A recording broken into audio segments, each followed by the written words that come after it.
Mga kapuso, sa punto pong ito, kukuha tayo ng pinakasariwang impormasyon tungkol sa nangyaring pagliyab ng isang bus sa may EDSA northbound sa Mandaluyong ngayong gabi. Sa dakong SM Mega Mall po ito nangyari. Malapit po doon o halos tapat po doon. Nandun po live ngayong gabi si Dano Tingkungko. Dano? Yes, Mike. Sa pagitan ito ng SM Mega Mall at Shangri-La Plaza sa EDSA Shaw Tunnel northbound. 5 minuto pa lang ang nakakaraan mula ng ideklarang fire out ng Mandaluyong Fire Protection Unit ang sunog sa BTSC bus na biyaheng Novaliches, Alabang via Malita exit via EDSA NDEC. Sa inisyal na impormasyon ng Eastern Police District, yung nakaposte dito, 6:30 nagsimula ang sunog sa naturang bus na papaakyat pa lang mula dito sa tunnel ng Shaw Boulevard. Paakyat ito ng bahagi ng SM Mega Mall, Star Mall at Shangri-La Plaza. Ayon sa ating nakausap na si PO1 Jerome Magay ng EPD, una munang nang makakita daw ng usok dun sa bus mismo ay lumabas na yung higit kumulang 30 pasahero ng naturang bus. At pinakahuli na lumabas ay yung driver. Pagkalabas ng driver, saka na lang nakakita ng pagliyab at sa iba pang impormasyon natin mula naman sa Mandaluyong traffic na nagmamando ng sitwasyon ngayon ay meron daw naitalang pagsabog mula dun sa likuran ng bus. Mike, dahil merong harang dito sa mismong kinaroroonan natin dahil ito yung parang show ibabaw, ito yung pwesto natin ngayon, may harang dito dun sa mismong kinaroroonan ng naturang bus ay hindi pa natin nakikita yung mismong kung ano kung saan nangyari yung naturang pagsabog. Bagamat ang sinasabi ng pulisya ngayon ay wala namang sugatan. Para sa karagdagang impormasyon, Mike, makakausap natin ngayon si PO1 Jerome Magay ng Eastern Police District. Eto, sir.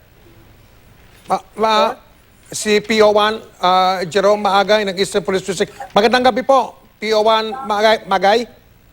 Hello, sir. Hello, PO1 Magay. Hello? PO1 Magay, magandang gabi po. Si Mike Enriquez po ito. Hello? Hello, PO1 Magay. Si Mike Enriquez po ito. Live po tayo sa 24 oras. Hello.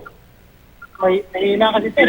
Sir, nakita nyo ba yung mismong Hello? PO1 Magay? Hello, sir. Magandang gabi po. Nakita nyo ba mismo yung pagsimula ng pagliyab ng apoy doon sa bus? Ano po, sir?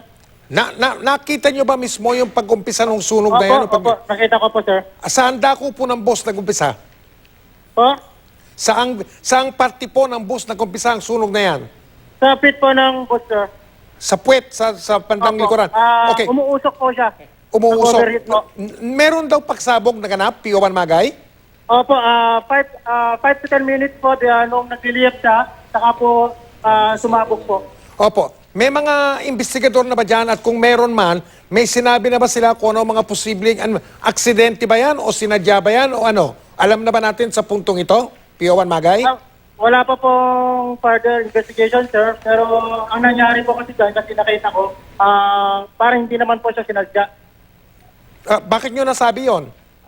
Kasi una po, sir, habang naglalakad po yung bus, na umuusok na po siya. Umuusok siya, parang overheat po siya. Malayo bang tinakbo ng bus bago napansin ng mga pasahero at ng driver at konduktor na umuusok na yung likuran? Ano po yun, sir? Malayo ba ang biniyahe nung tinakbo ng bus bago napansin? Hindi naman po, daan-daan po siya, sir. Dahan-dahan lang. Opo, dahan-dahan na po siya nung umuusok. Tapos yung driver po, bago siya nakababa, nilagyan muna ng kalso yung sasakyan po para makababa siya. Okay, buti na lang wala nasasaktan. Sige po, salamat po sa impormasyon na yan. PO1 Jerome Magay ng Eastern Police District. Magandang gabi po sa inyo. At doon Maraming salamat din po. Dyan din po kay Dano Tingkungko.